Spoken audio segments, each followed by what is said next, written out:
Hello, everyone, and welcome to the Spurs Up Show, best Gamecocks podcast on the internet. Today's Monday, June the 7th, 2021. Today's show, I break down what happened over the weekend as the Gamecocks season comes to a close in the Columbia Regional as South Carolina wins Game 1 against Virginia 4-3, but then falls on Saturday and then Sunday 2-1 to Old Dominion Saturday night and 3-2 to the Virginia Cavaliers in yesterday's game, guys. I'll break down the weekend as it was, key takeaways, TSUS Regional MVP, also Slapdick of the weekend, who's hot and who's not, as again, the Gamecocks 2021 baseball season comes to a close in the Columbia Regional, guys. We've also got your listener questions. We've got a packed show here on a Monday, and it's all brought to you by our friends over at Upstate Movers Group. Guys, Upstate Movers Group, superior moving service. They bring care and attention the companies can't offer because they're just too busy maintaining trucks and profiting off of them instead of focusing on service. Guys, service is what separates Upstate Movers Group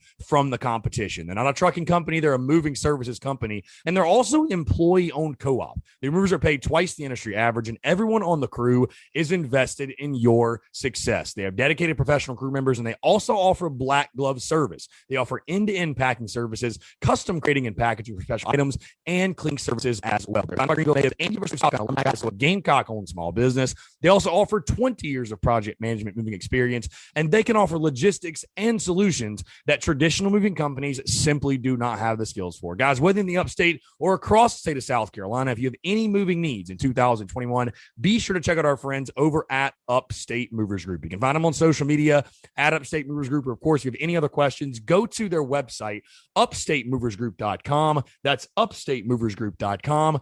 Be sure to check them out and tell them Chris from the Spurs Up Show sent you. Let's get it.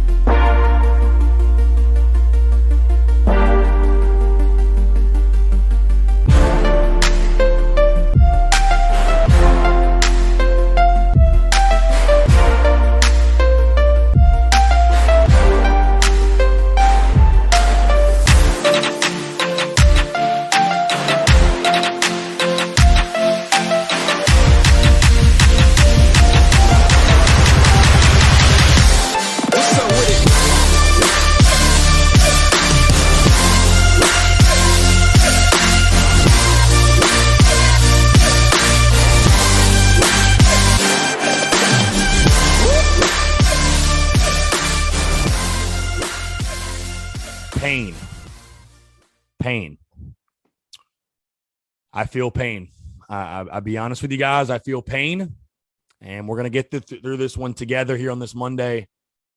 But, yeah, pain is what I feel. Guys, again, hope you're all doing well. Appreciate you all tuning in. Monday, June the 7th, 2021. And, guys, I'll be totally honest with you.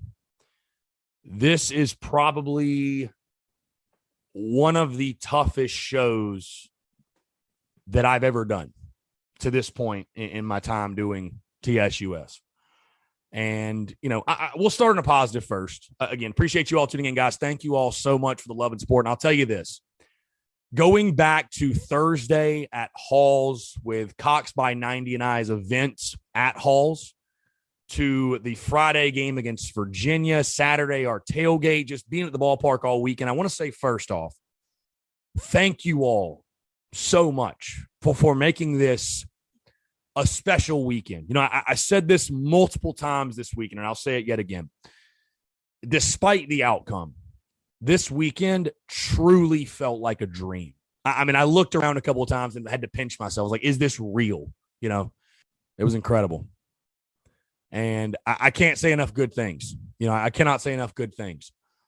And you think back to all the and we're going to have, by the way, guys, this week's schedule, which I'll get into in just a second, the content schedule. Well, actually, I'll tell you guys right now, the content schedule for this week. Obviously, today's show breaking down what happened the weekend. You guys already know we've been diving into football. We've been doing our 2021 opponent preview series, breaking down the teams the Gamecocks will play this upcoming football season, of course. We will do those Tuesday, Wednesday, and Friday of this week. So there will be 5 podcasts yet again this week. Thursday's show will be our big gear and review, season recap. We'll hand out grades. We will hand out awards for the season, all that good stuff. So kind of the season wrap-up show for Gamecocks baseball on Thursday. But again, I just wanted to start out and say thank you to everyone.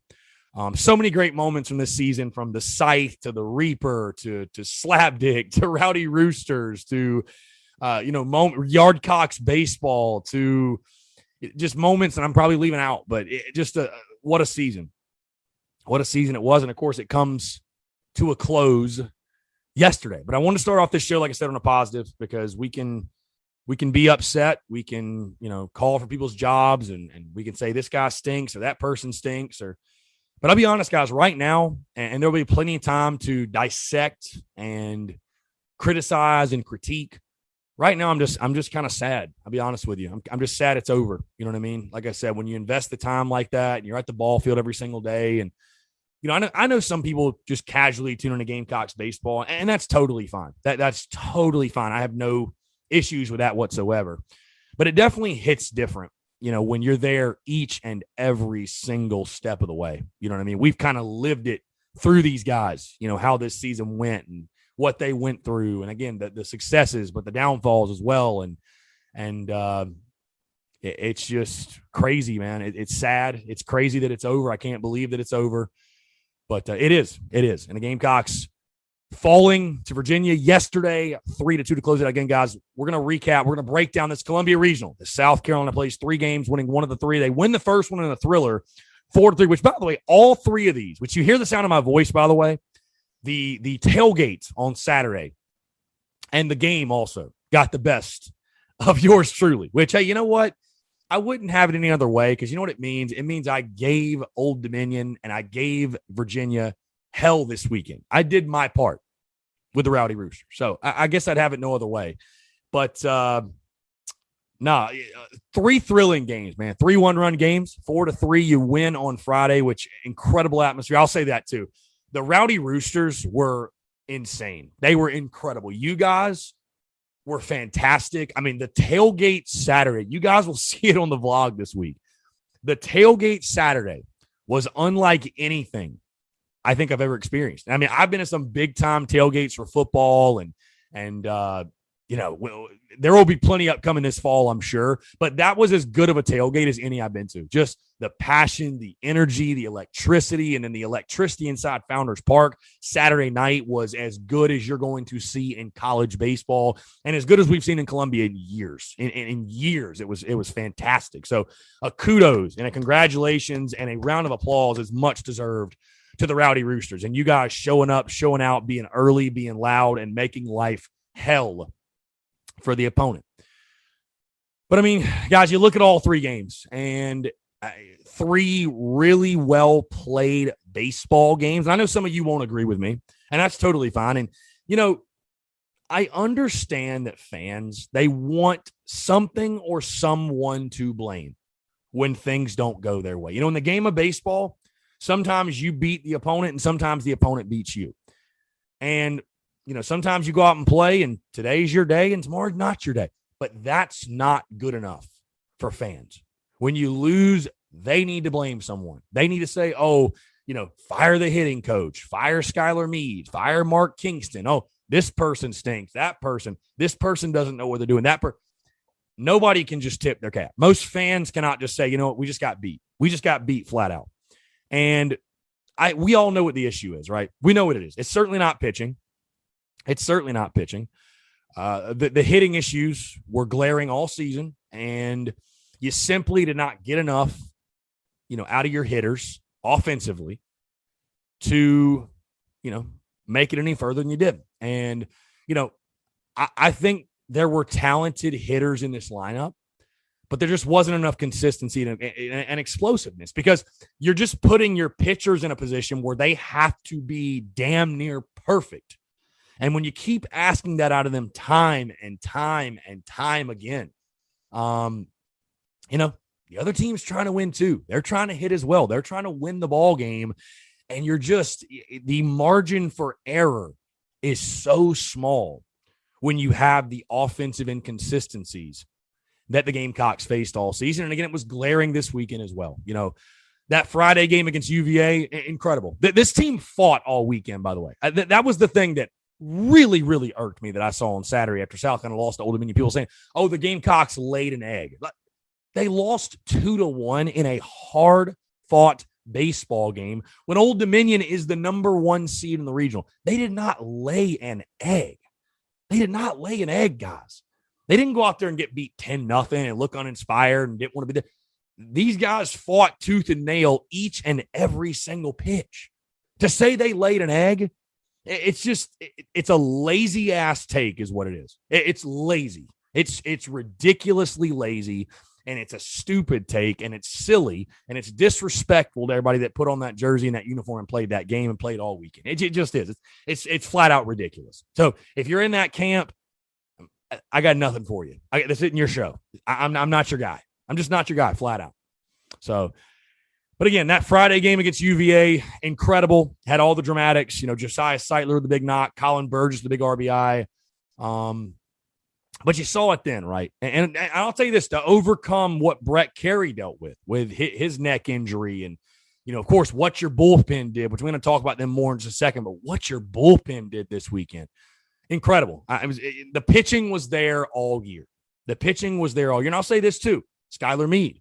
He's another one that gets a lot of criticism and a lot of heat. And guys, I have no issue with that, by the way. I want to make that very clear. I have no issue with fans critiquing paid professionals who are paid to coach baseball.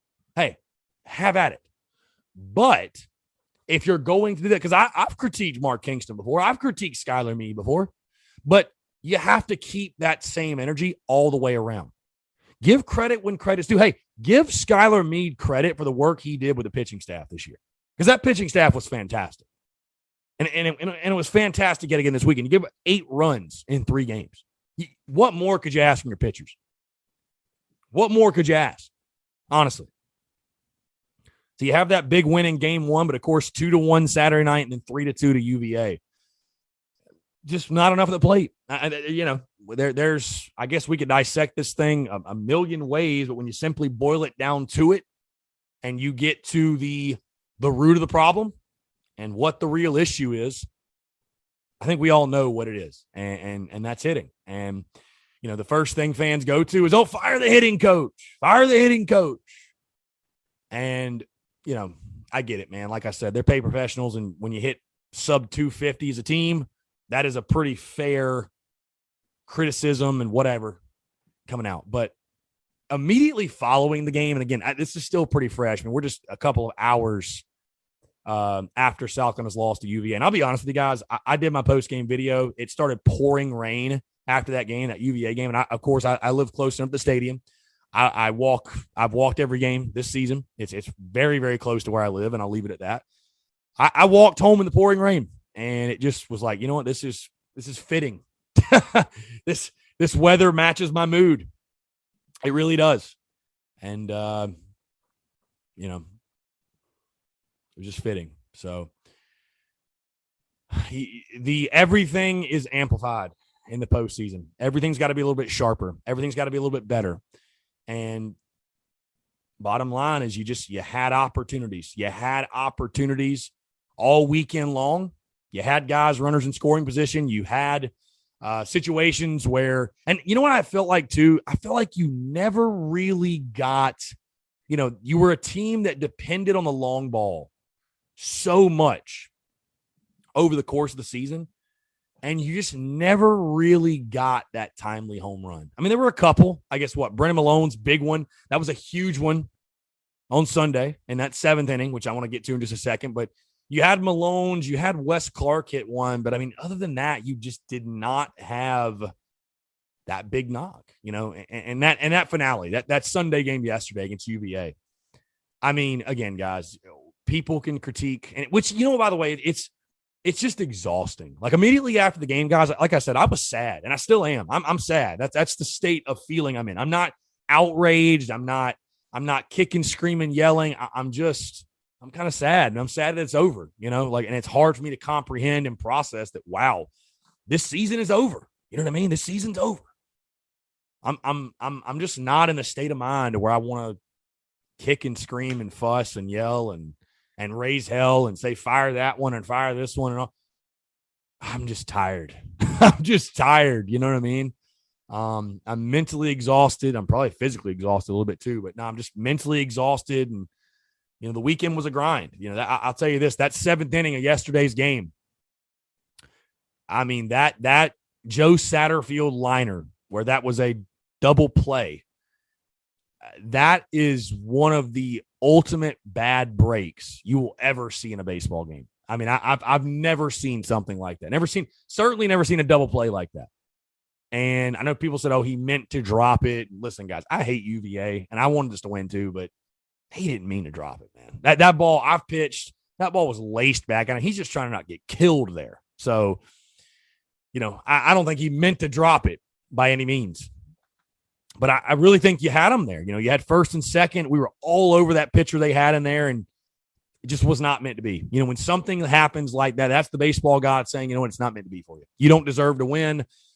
There's no rhyme or reason. That's not coaching. That's not, and I definitely said on social media, hey, I dropped the bunt, but I understand not doing it in the sense of, the way you are swinging it, the way you're swinging it, I totally get not putting the bunt down. I get it. And it's just unfortunate that you ran into that situation where you had all the momentum and first and second, nobody out, and that happens. So, like I said, guys, everything is amplified in the postseason. Everything's got to be a little bit sharper, a little bit better, a little bit more crisp. And I thought this team showed up to play. Again, there were no eggs laid. Nothing like that. There were no eggs laid by anybody. But, when you are as inconsistent as the Gamecocks were offensively, and you struggle as much as South Carolina does at the plate, you basically tell your pitchers and your pitching staff, hey, you've got to be perfect. You have to be perfect. There's no margin for error for you. And we have, and I'm going to talk about this a lot more on the Thursday show because I want some time to kind of process some things and really put the show together. Like I said, we're going to do a full season recap and review, award show as well. So it's going to be kind of a mix. It's going to be a long show Thursday. We're going to do an award show and also a season recap and review. And we're going to talk about things that stood out as far as positives, negatives, biggest issues for this team to solve going forward. Because I'll tell you one thing, I've told my buddies this a couple of times throughout the season. I've told them a couple of times that and I understand why fans feel this way. I do. Don't get me wrong. I 100% understand it. But we have got to get out of this mindset, this mentality, and this overall vibe and feeling when we fall down 1-0 or 2-0 in a ball game, fans are like, oh, game's over. We can't score. Like, I mean, and again, I totally understand why fans feel that way, but we all know what the issue is that has to be solved. If this was a team, if you were hitting 280 as a team this year, this is an Omaha team. It's not even close. Not even close. I mean, one of the best pitching staffs you've had in years in Columbia. So you got to figure out the bats. I mean, you got to figure it out offensively. You can't have a shortstop hitting 190. You can't have some of your biggest contributors hitting 240. You know what I mean? Do you need to raise the level in regards to the ceiling or raise the floor? I think raising the floor is more important. But also, again, you don't have a single guy in your lineup that's hitting over 300. I mean, that can't happen. There's too many good players at South Carolina for something like that to happen. And guys, I'll be honest with you. I don't have all the answers. Is it mechanical? Is it philosophical?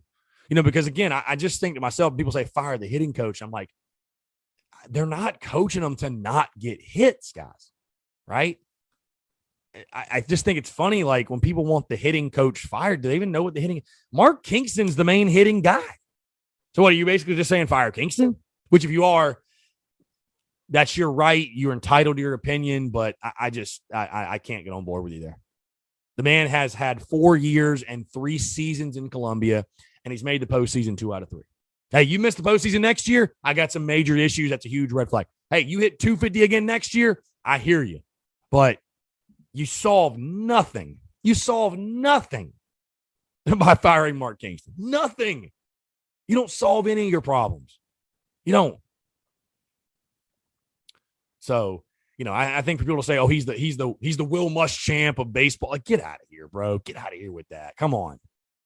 That's absolutely ridiculous. It's ridiculous. There's issues that got to be fixed. This wasn't a perfect team this year. It wasn't a perfect season. It wasn't a perfect weekend by any means. But, you played 3 one-run ball games.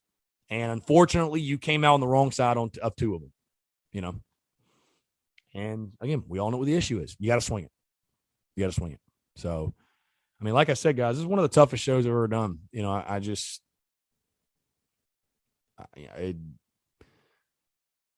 A little bit of loss for words. It's just sad. It's just I'm just sad it's over. And, again, it was a hell of a weekend. There's no question. And first time, obviously, that was the first postseason baseball I've watched in Columbia since 2012. So that experience was unreal. It was amazing. And like I said, I appreciate you all making it so special.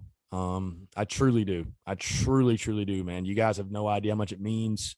And I'm sure by now you guys have seen, I've already said something on social media, thanking everybody and all that, but I can't say it enough. I just genuinely can't. I can't say thank you all enough to the Gamecocks baseball players, coaches, everyone involved with South Carolina baseball. Hey, the parents too that reached out. The fans at all the games and just everyone, social media, of course, everyone that took even a second out of the last 3.5, 4 months, whatever it is to consume the content, share the content, show love to the content, and just rock with us this baseball season. I cannot say thank you enough. I really can't. It was just an incredible ride, and I really appreciate you guys being a part of it. So let's move into TSUS Regional MVP, guys. And this kid, I really want to highlight this kid because what a weekend he had. He was my game MVP on Friday.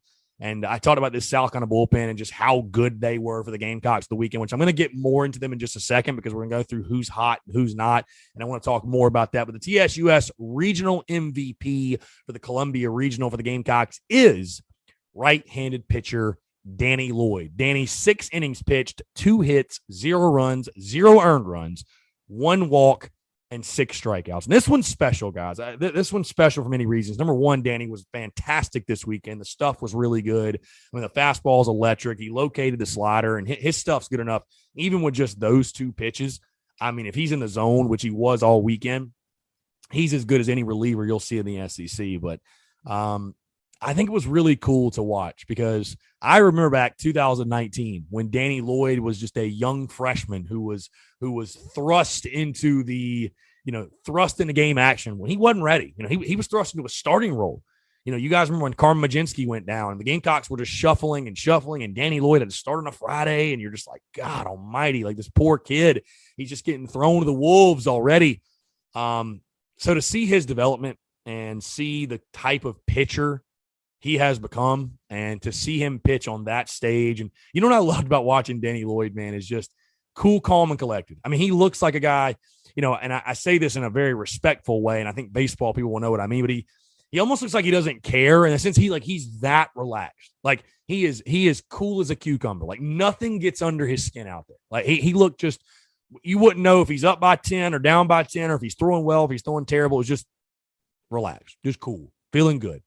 And he was incredible. He was incredible both game 1 and game 3. I'm sure Virginia wants no more of Danny Lloyd if they got anything to say about it. But again, Danny Lloyd, TSUS Regional MVP. Again, the numbers: 6 innings pitched, 2 hits, no runs, no earned, 1 walk, and 6 strikeouts. Absolutely fantastic stuff from the Somerville product. Let's move into Slapdick of the weekend, guys. And I don't want to spend a ton of time on this, but it's not even close. It's not even close. The Slapdick of the weekend's the umpires, the umpiring crew. Oh my goodness. I hate to be that person because I don't like it either when you lose a game and fans are just complaining about the refs and complaining about umpire, and that's just like all they're doing. But man, like you just can't help it, man. It's just so many atrocious calls that, what kills me? To hell with me being a South Carolina fan, and I'll be, damn me and what I want to happen for my team or whatever. But like, it's about the kids on the field, and you're taking the bat out of their hand. You're taking the game out of their control. Of course, the Andrew Eister check swing. I mean, that's the one that really jumps out to you. And that situation, guys, that's just an umpire wanting to be the moment. That's all. That is the same thing as a referee in basketball when he calls that offensive, that charge or whatever, and he does all the dramatics and the crowd goes crazy. Like, he just wants to be the moment. He wants them to be the moment. And that's exactly what that umpire did. Huge spot in the game, second and third. You got one out, 2-2 count. Just completely take the bat out of the kid's hands and don't even let him play. Let him determine the damn game on the field. You should not be taking the moment like that from the kid. The zone on Sunday. I mean, it just all weekend long, man. It's terrible. It's just terrible. There's no other way to put it. It's just terrible. Flat out terrible. Terrible. As bad as that call Saturday night was, as bad as I have ever seen. I mean, it was as bad as I've ever seen in a baseball game. Truly. I'm not over-exaggerating. That was, I couldn't even, but he budged. Wasn't even close. So, unreal. Just unreal bad. Will anything be done? Can anything be done? Probably not, but just god-awful. I mean, it's really all you can say. All right, let's move into who's hot, who's not, guys. We're going to start with who's hot, and I talked about him earlier, but, Danny Lloyd being a part of that Gamecocks bullpen. And what a job this bullpen did. 13 and a third innings pitched, 6 hits, 1 run, 1 earned, 4 walks, and 15 strikeouts. And again, you feel for him, right? You feel for him. You feel for the pitching staff. Because they did everything they could. 8 runs in 3 games, guys. That's getting the job done. Another guy I didn't mention that needs to be mentioned, Thomas Farr. What an outing from him Saturday night. I mean, for all the hell he's caught this year, I mean, that was the best version of Thomas Farr that we've seen. And I thought he was phenomenal. I thought he was fantastic. Was he his absolute best, I guess? No, but I thought he was incredible. I thought he spun it beautifully and deserved a much better fate than he got, as Mark Kingston said in the postgame. Deserved another situation where he deserved to win the ball game, and it didn't happen. It didn't happen. And when you lose that Saturday night game, when you lose that game too, and you got to go to the losers bracket, you pretty much lose the regional at that point. So, just tough. Tough result for him, but the bullpen, incredible. Like I said, incredible. Feel good about the future of this pitching staff. A lot of good young arms. Will be interesting to see who comes back, who leaves. But recruiting's good, and I think the Gamecocks pitching staff, I think it's going to continue to give you a chance, man. I think going into next season and beyond, I think South Carolina's going to be able to recruit well enough, and Skylar Meade has proven he's one of the best up-and-coming young coaches in college baseball. I think he does a fantastic job with that pitching staff. I have no doubts about him at all, and I think they're going to continue to do great things. But, a fantastic weekend from the bullpen, man. Like I said, 13 and third innings pitched, 6 hits, 1 run, 1 earned run, 4 walks, and 15 strikeouts. I mean, you simply just could not ask for more out of that group of dudes. Let's move into who's not. Who's not? It's got to be situational hitting. I could just say hitting overall, but, 35 strikeouts on the weekend, 20 runners left on base, and you lost the 3 games by a combined 3 runs. I mean, there you go. That's it. That's the tail of the tape, man. And, like I said, everything in the postseason is amplified, right? Everything, every little detail, situation. It's like I told you guys before, right? There's going to be 4 or 5 moments in each and every game that you're going to look back at it. It goes one way or the other. That's going to be the difference. And you win in the ball game. And, we think back, there were certainly moments and situations where the Gamecocks, had runners on or were threatening, or they just could not get that big knock, that big breakthrough hit. And it cost them. And those things come back to really, really bite you in the postseason and against good baseball teams. And, that was the case. That was the case this past weekend. So, again, who's not? Most certainly the situational hitting. Again, 35 strikeouts and 20 runners left on base this weekend. All right, let's move into your listener questions, guys. Of course, they all revolve around the Columbia Regional and what happened over the weekend. So we'll start with Matt _ Vanderwagon, who says, how many more times do we have to shit the bed for Ray Tanner to be held accountable? Krusty Andy, overall grade for the baseball season. He also says most improved player. Krusty Andy, those questions will be answered on Thursday's show. I want some time to kind of sit down and really look at the statistics and look over the season and hand out those accolades, those awards, if you will, accordingly. So that will be the Thursday show. We'll have a full breakdown, recap, award show, all that good stuff when it comes to this 2021 baseball season. Crawford Clark 2756. Should the university consider a new baseball coach? Oh, God. Dale.Reeves.353. After seeing the tournament this weekend, what changes would you make? I mean, here's the thing, guys. Are we going to get a new hitting coach? Probably not. I'll be honest. You know what changes I'd make? I'd just go recruit good players. You need to go recruit 2 or 3 more big-time bats and a couple more power arms. You're not that far off, guys. Gamecocks baseball is not like light years away from being where they want to be, by the way. I want to make that very clear. This is a program that's not that far off. You're only missing a couple of pieces. So for anybody who acts like, oh, my God, we're just such a painfully average team, we're below average, that's just simply not the case. It's just not. Let's see. Head full of vinyl. Well, good season. Not what we wanted, though. Who's leaving? Who's staying? Who's coming in?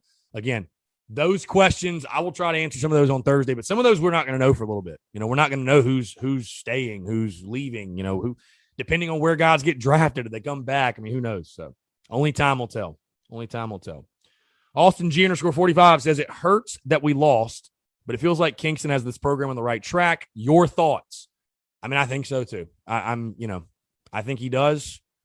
Like I said, I think you're missing a couple of key pieces, but I think the program is in a good place. I have no concerns where the program is right now. Austin G also says, we're a few runs away from a completely different outlook in the season and the regional. Yeah, absolutely. JK Gill 34. We lose a lot from this team. I don't know if we can be better next year. What do you think? I mean, listen, we lose guys, but the lineup's going to look a lot different, I think. I think most likely you're going to lose a good bit from your lineup.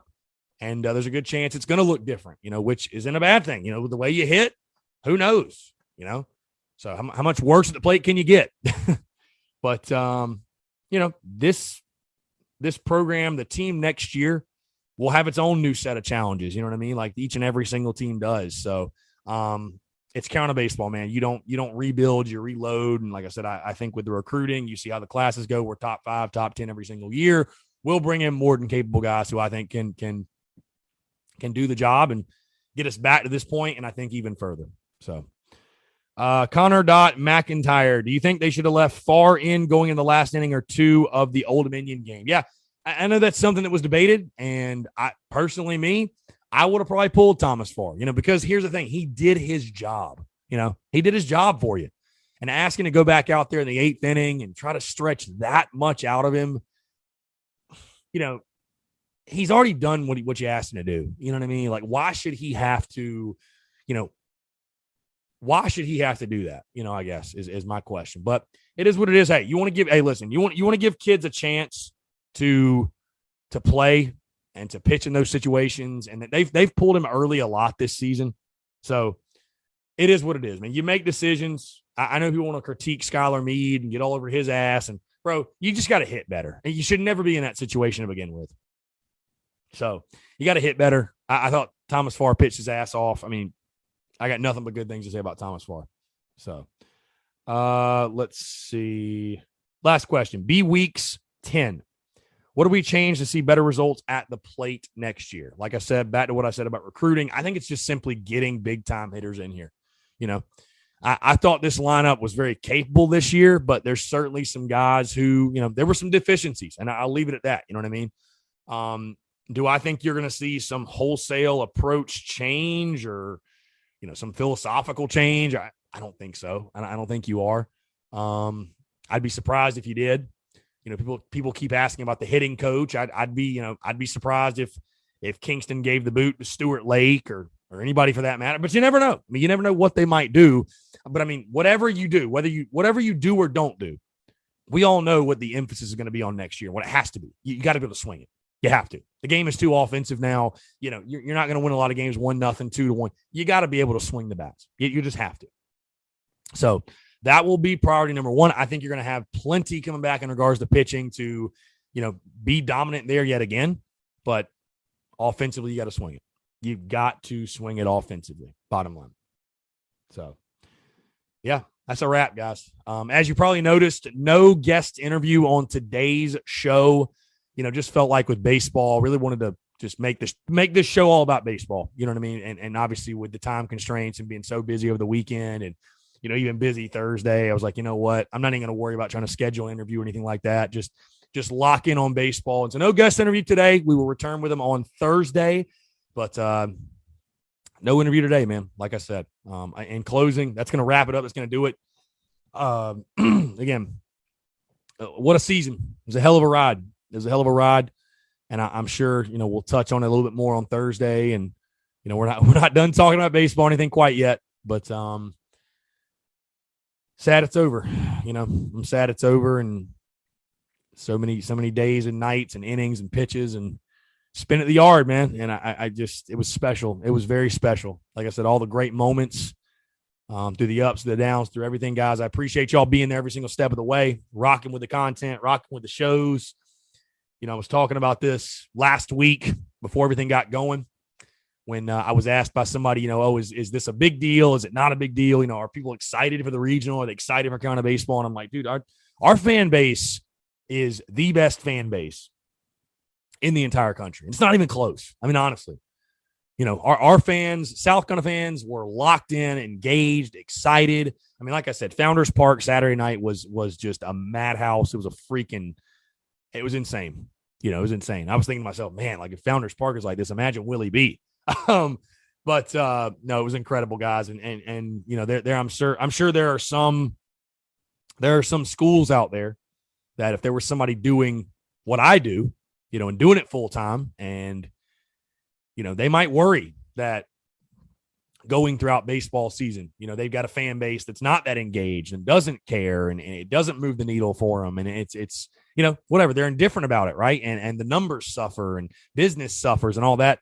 Guys, totally opposite for us. I mean, you guys made this a huge success personally, business-wise. I mean, just everything. I cannot say thank you, like I said, enough. I cannot say enough good things about Gamecock fans and Gamecocks baseball and the people surrounding Gamecocks baseball and the way they treated me. And like I said, that's what made it special. That's what makes it special, is that really cool, like, bond, if you will. Again, like I said, I don't know if it's just the culture of baseball or what it is, but it was cool, man. Everything about this season was incredible. And I know it didn't end the way we all wanted, but hey, that's part of the game. It's part of the game. So no matter what happens, keep swinging it, keep throwing, keep grinding, keep fighting, battle, win anyway.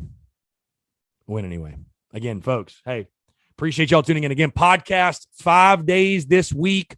The Daily Crow, by the way, we will do that again 5 days, I believe 5. We might take Friday off yet. I'm not 100% sure, but there will be some changes upcoming to content starting next week in regards to the amount of podcasts and the Daily Crow and things of that nature, you know, with baseball season coming to a full close.